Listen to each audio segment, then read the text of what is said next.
this opportunity.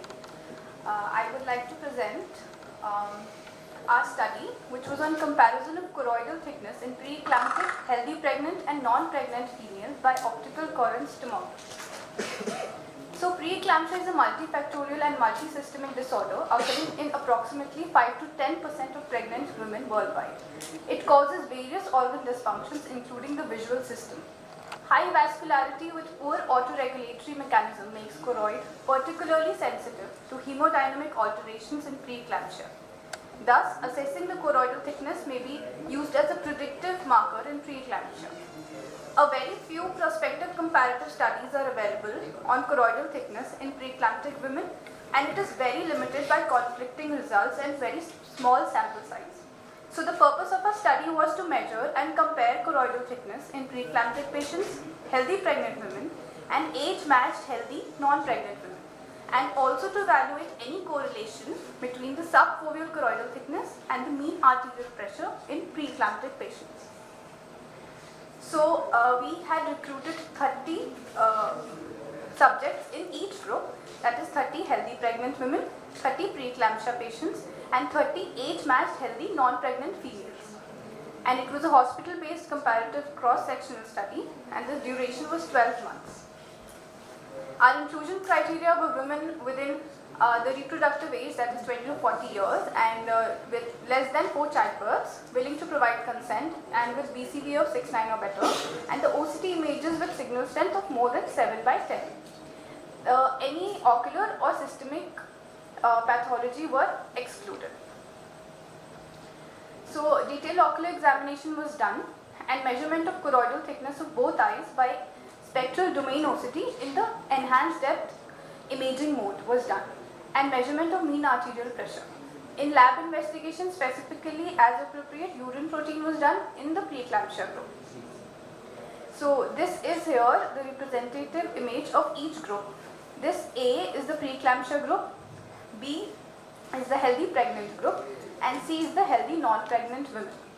So here, through manual caliper, we measured the subfoveal thickness, 1500 microns nasally and 1500 microns temporally for each group.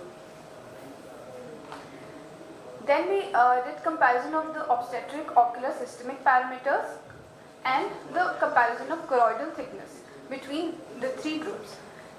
This was done as subfoveal choroidal thickness, the nasal, the temporal, and the average. So the summary of our results were as follows. There was no significant difference in terms of IOP, central corneal thickness, axial length between the 3 groups, hence all the 3 groups were comparable. No significant difference in distribution of gestational age, various age categories, mean gestational age, gravitas status, estimated fetal weight between the healthy pregnant and the preeclampsia group.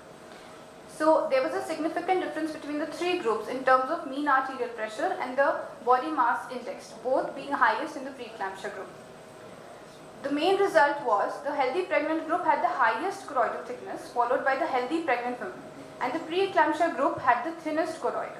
And this difference was statistically significant for the nasal, temporal, subfoveal average choroidal thickness in both eyes, except for nasal in the right eye. The correlation of mean arterial pressure and choroidal thickness was found to be inversely related. This correlation was statistically significant in all groups combined, but was insignificant for any single group separately. So our study showed significantly less choroidal thickness in the preeclamptic patients as compared to healthy pregnant and non-pregnant women, suggesting increased choroidal vasospasm in preeclampsia. But no significant correlation was found between choroidal thickness and mean arterial pressure. So this possibly implicates that choroidal thinning in preeclampsia is governed by multifactorial choroidal vasospasm and endothelial dysfunction, and it is not solely attributed to the mean arterial pressure. So this was the literature search. Ours was the first Indian study. There were contrasting results seen. In few studies, they were showing that the preeclamptic group had thickness more than the healthy pregnant and the non-pregnant group.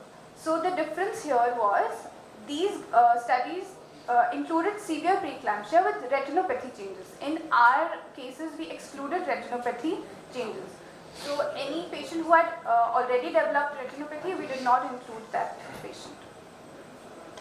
So choroidal thickness can be used as a novel biomarker in preeclampsia patients as an adjunct to other parameters, and future prospective comparative studies with follow-up and larger sample size are required. And I'm happy to share that our studies... So you mean to say what happens in pregnancy in choroidal blood flow?